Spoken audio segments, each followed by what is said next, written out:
Crashing thunder and striking light flashed across Musatafu. The storm had been present for a couple of days now, raging through the city, turning day to night, and leaving traffic bumper to bumper while the streets were decorated with a sea of umbrellas. Amidst the crowd, a man pushed and shoved through the busy street, jumping and hurdling over moving cars, before grabbing hold of a fire escape within an alley towards the rooftops. Why is it always the rain? He questioned, wiping his hair out of his face before the sound of tape caught his ear. He rolled across the wet, slick concrete, evading a strip of tape that floundered about, yet held strong against the pelting rain. He spotted his pursuer, swinging around, the glint of his helmet alit from the flash of lightning that danced across the sky. Sero swung towards the rooftop, missing by a hair's breadth, while on the chase. Every swing made it more difficult in the rain, finding that the adhesive lost its potency quicker than most. The culprit bounded across the wet, his cloak heavy against the storm, dragging behind him. Sarah only hoped that handicap equaled his own. Kaminari, I got him on the run. He's heading towards Esaha City. Relayed Sero. Roger that. Keep him busy for as long as you can. If you can divert him towards the convention center, we'll be ready for him. Responded Kaminari over his earpiece. Easier said than done. Well, if you could capture him, even better. Sero kept pace, but the rain splashed into his helmet and obscured his vision every once in a while. Thankfully, Ida helped him out in this predicament, or rather, his star mechanic did. The HUD appeared with schematics of his surroundings, trailing behind footsteps left behind by the heat signature of his target. The new year didn't come to a huge loss in his time as a pro hero, but a conversation with Ida helped in improving his outfit best suited for wild goose chases. Still, this wasn't what he had in mind when testing the outfit. Another shot of tape flew towards the culprit, wrapping loosely onto his cape, pulling it taut. Gotcha! Exclaimed Sarah with a grin, causing the man's body to jerk and slip on the wet. Seek groaned from the slip-up, grunting against the wet stone while the crack of lightning cascaded through the sky, decorating Sero's silhouette, landing on the rooftop with ease. His eyes turned to spot the pro-hero's approach, yet something else caught his eye, flashing in the distance. A golden ball of light, speeding through the rain. We could do this the easy way, or the hard way.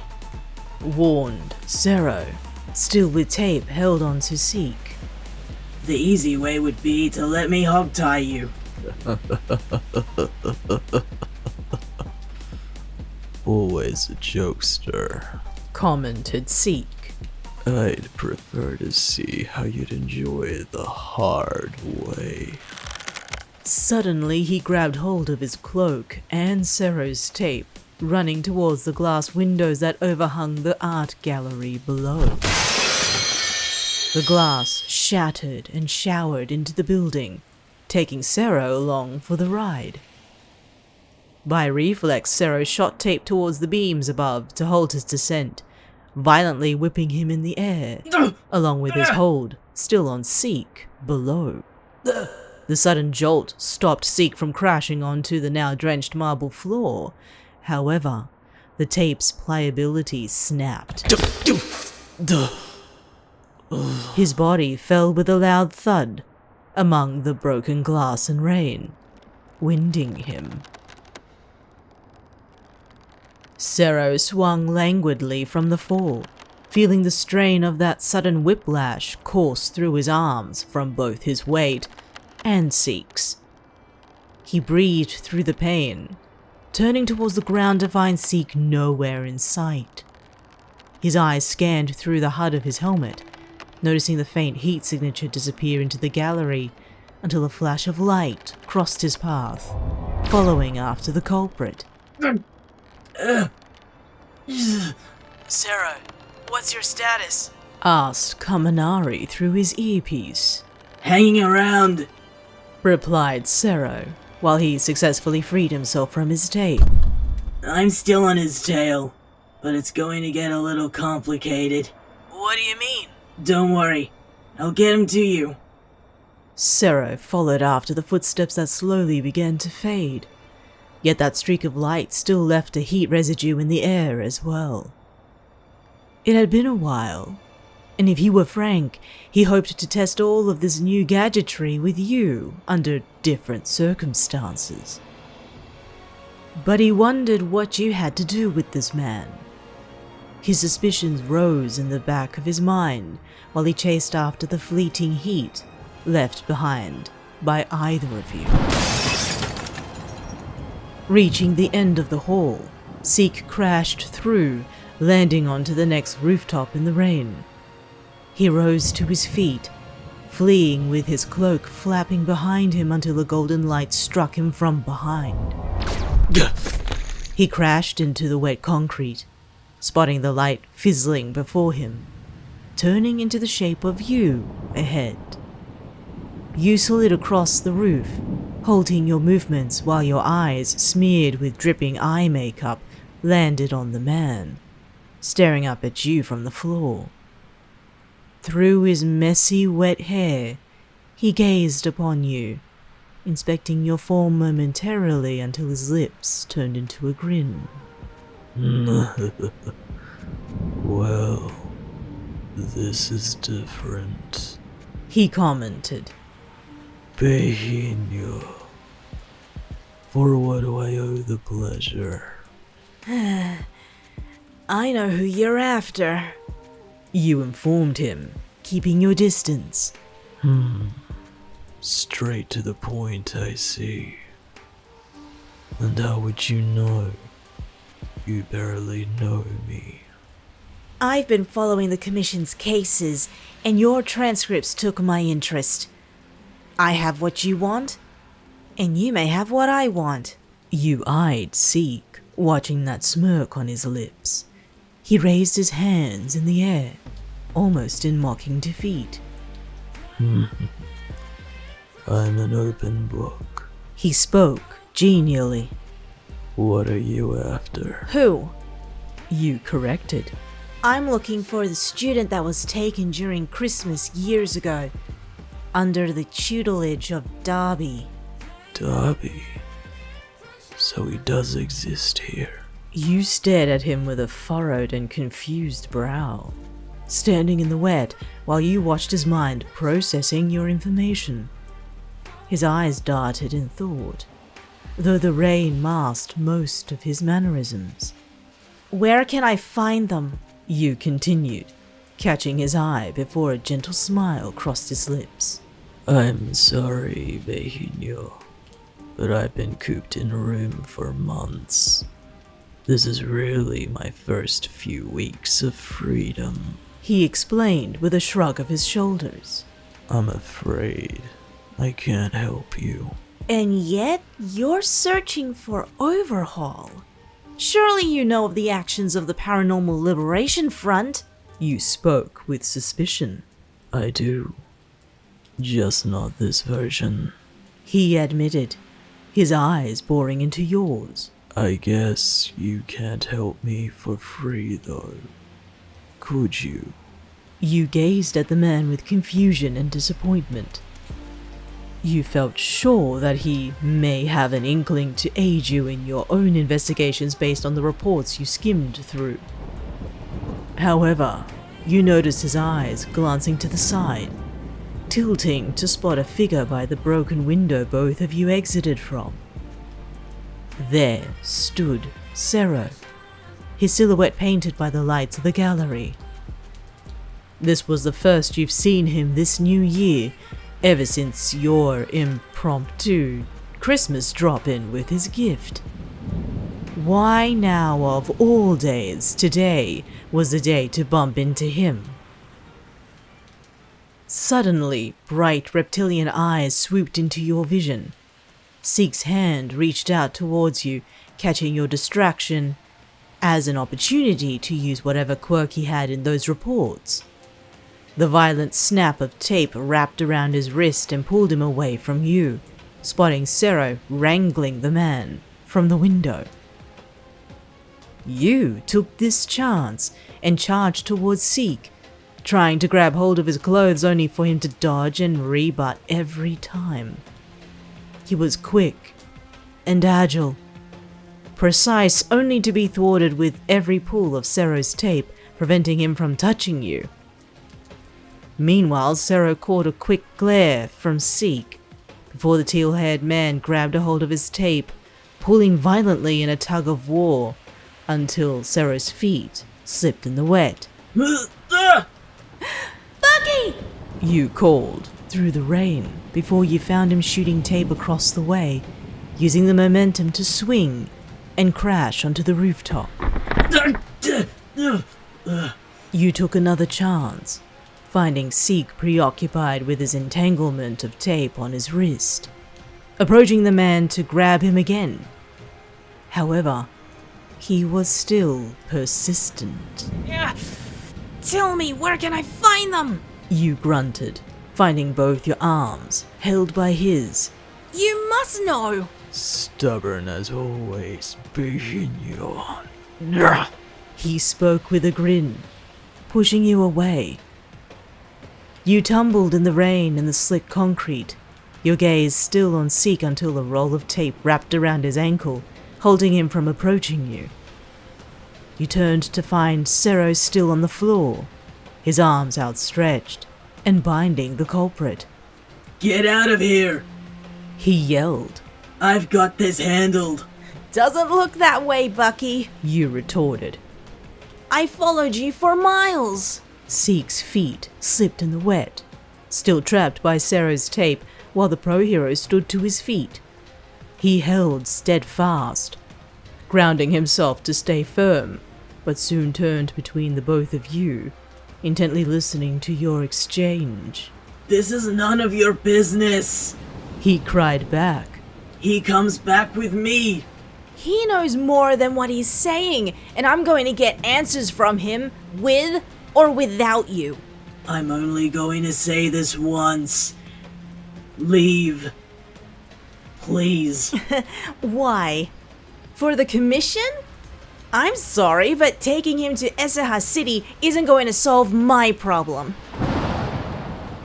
Sero was taken aback by your words, while you generated another ball of light in the palm of your hands. Was he too obvious that even you noticed what he was doing? The low rumble of Seek's chuckle brought him out from his thought, spying the man still holding his ground. Am I in the middle of a lover's quarrel? Murmured Seek with a smile, looking between the both of you. No! Yelled both Sero and yourself in unison, the both of you turning to each other in astonishment. Interesting.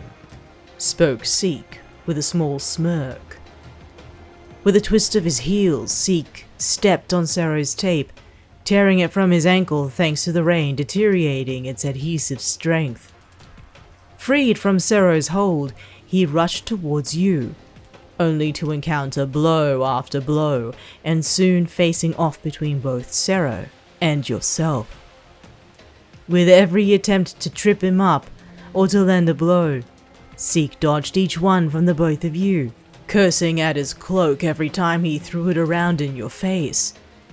Another whip of his cloak smacked into Sero's helmet, causing the hero to stumble back.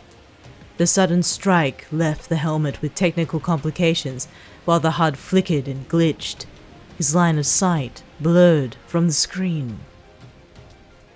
Sero grunted while he tried to remove his helmet, leaving you with Seek before his hand reached out towards your gut, pressing into your abdomen with a warm touch.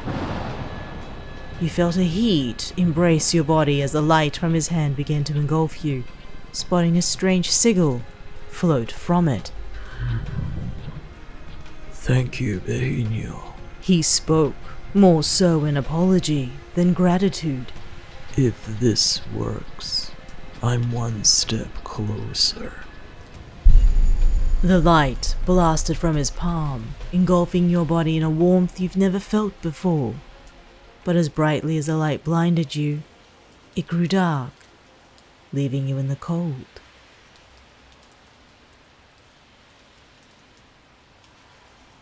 Sero pulled his helmet off the moment the light bursted from your position, blinding him momentarily until he found no one standing where you stood. Only your outfit laid in the cold rain, while a fleeting figure disappeared in the distance. Look sharp, Kaminari. He's heading to you on his own, informed Sero in his earpiece. Thanks. Wait, you're not chasing him? No. Simply replied Sero, eyeing the clothes before him. Something came up. You okay, man? Sero spotted your clothes shifting before a small head peeked out from underneath, shivering from the cold. He heard your whimper, now a child, drenched in the rain. Yeah, I'm fine. Just be ready for the guy, continued Sero. Alright. Be careful. Sero approached your clothes while you hid away from him, shivering underneath the wet that sheltered you. He peeked in, finding you recoiling from him inside. Hey, are you okay? He asked, earning an untrustworthy look from you. Leave me alone! You spat, trying your best to dig deeper in the clothes and ignore the chill that ran through your limbs. Can't do that, informed Sero with a serious look, his black hair matted from the rain. We need to get you somewhere warm. Without a thought, and ignoring your protests, Sero collected you from the floor, wet clothes and all, before he picked up his helmet, spotting a crack in its surface. He questioned the strength of this culprit, wondering how mere fabric could cause this damage. However, feeling you tremble in his arms only brought attention to his predicament.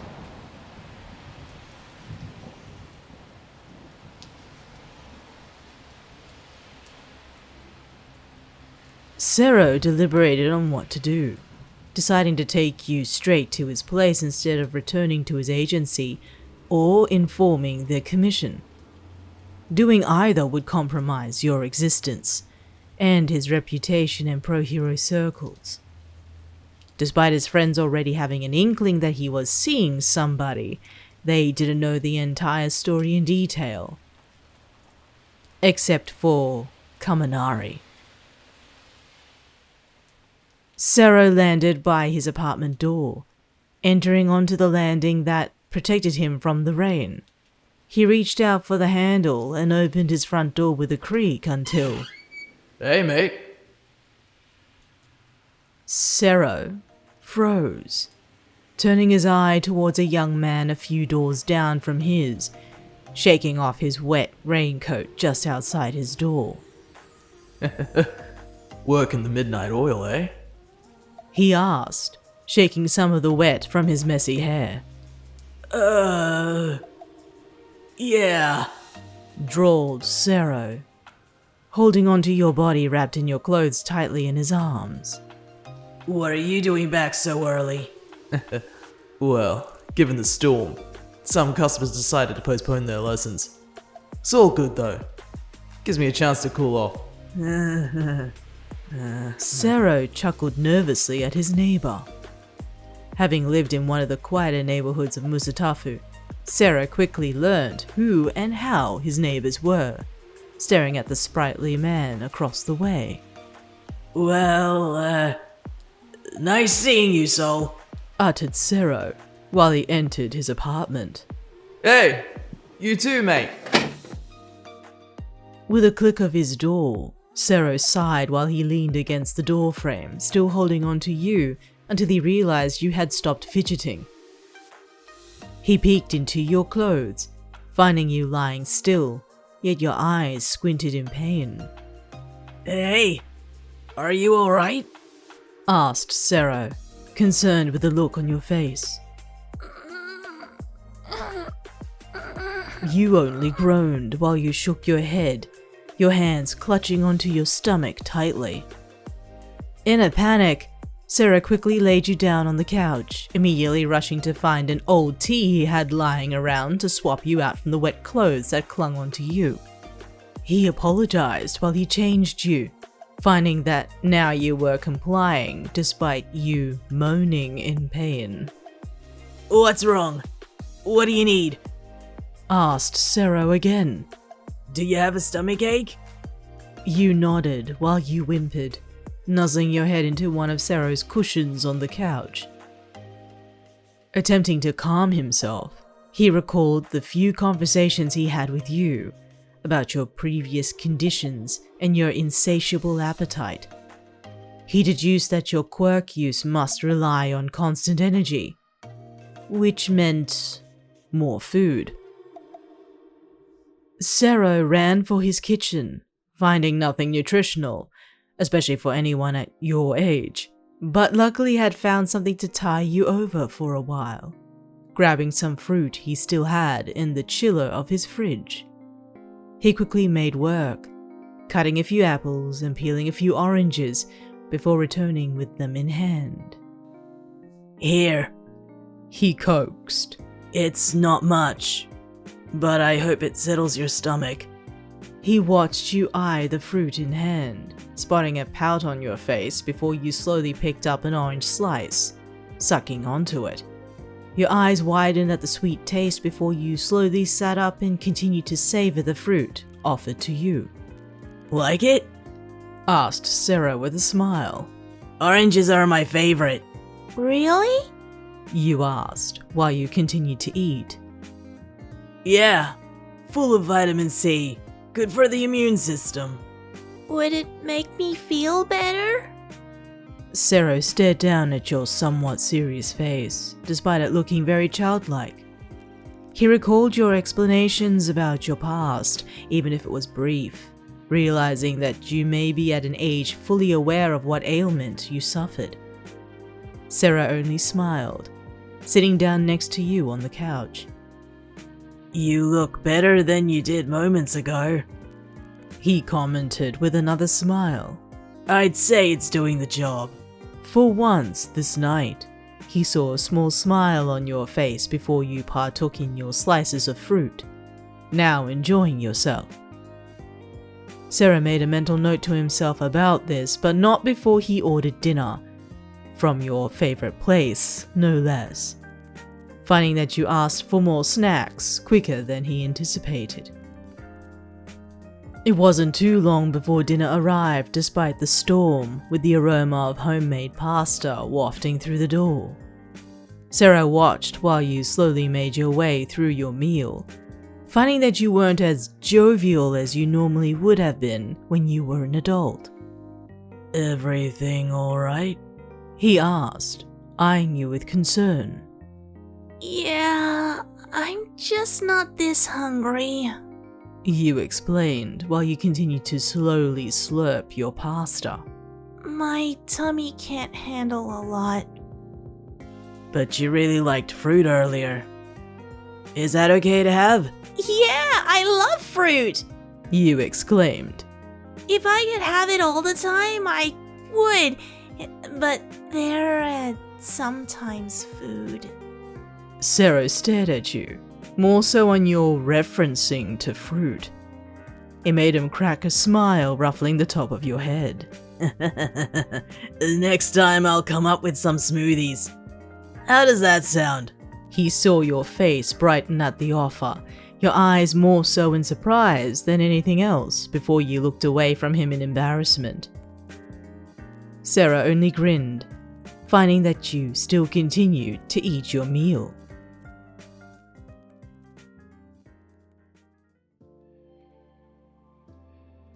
Though you only finished half your dinner, Sero packed any remaining food in his fridge before he cleaned you up, washing off the running makeup from your face, with much resistance from you, given your state. What Sero discovered was despite your bursts of energy, you were immediately exhausted from the night, nodding off on the couch every now and then. I'm not sleepy. You complained through a yawn. My eyes are. You're so stubborn. Chuckled Sero. No, I'm not. Yes, you are. What's that? Sero followed your finger pointing towards something in his lounge, spotting the fox plush that sat comfortably on a shelf. He could only smile at it. That was a gift. He explained. A good friend gave it to me. Actually stole it, he thought. It's so cute. You cooed. Can I have it?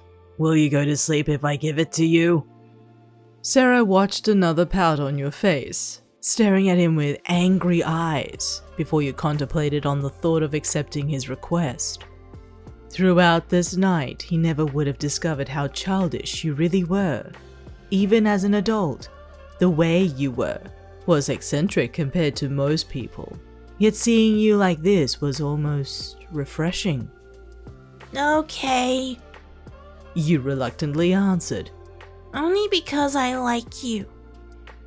That almost choked Sero, hearing those words come out from your mouth.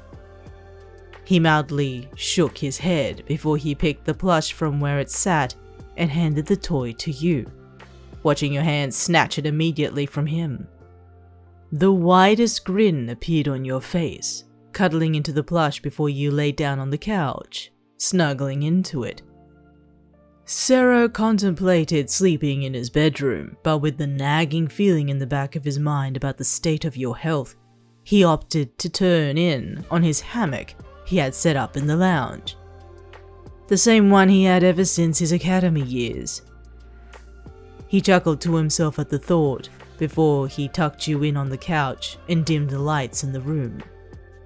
It wasn't long until he heard you fall soundly asleep, still with the fox plush in your arms. Night, Tesoro. He whispered while he quietly turned himself onto the couch, keeping an eye on you before his eyes grew heavy.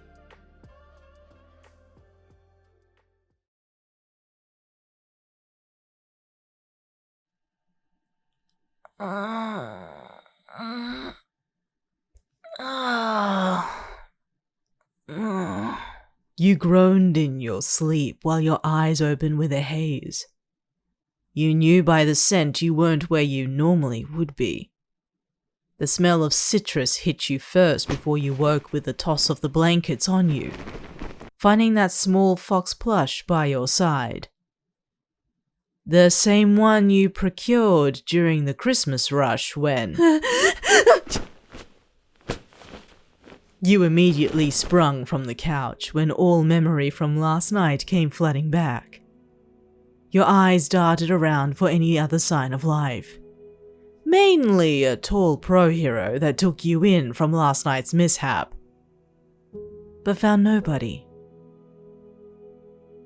You assessed the large tee you wore that still smelt like him, but also realized you were half decent, soon eyeing your clothes hanging to air dry not too far from where you laid. However, something else caught your eye on the small coffee table that sat by his couch.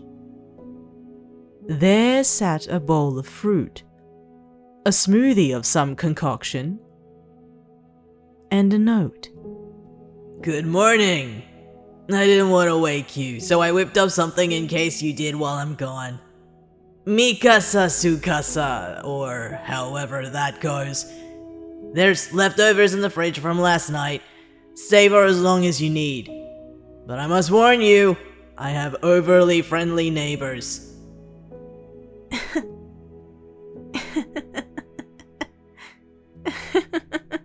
Did he just? Please make yourself at home until you feel better. Only because I like you, Tesoro. That feeling returned. The heat prickling underneath your skin and warming your cheeks. You promised not to feel sentimental, but maybe meeting this man was inevitable. A sweet gesture such as this was rare and hard to come by. Then again, you've been thieving for years. You reached out for the smoothie, taking a sip, and smiled brightly from the sweet taste. Perhaps staying in one place for a little longer wouldn't hurt, you thought, while you hugged onto the fox plush that sat by your side.